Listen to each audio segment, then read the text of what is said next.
بسم اللہ الرحمن الرحیم۔ صحیح بخاری حدیث نمبر 58 میں حضرت صلی اللہ علیہ وآلہ وسلم نے ارشاد فرمایا، جس دن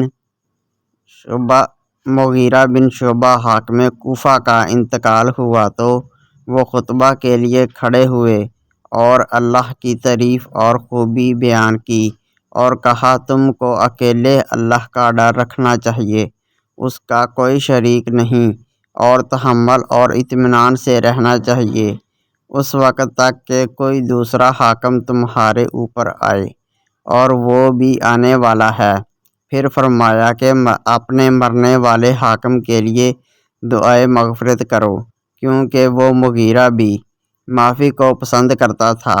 پھر کہا کہ اس کے بعد تم کو معلوم ہونا چاہیے کہ میں ایک دفعہ حضرت صلی اللہ علیہ وآلہ وسلم کے پاس آیا اور میں نے عرض کیا کہ میں آپ سے اسلام پر بیعت کرتا ہوں۔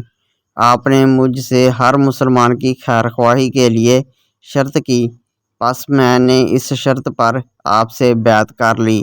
اس مسجد کے رب کی قسم، میں تمہارا خیر خواہ ہوں۔ اور پھر استغفار کیا اور ممبر سے اتر آئے۔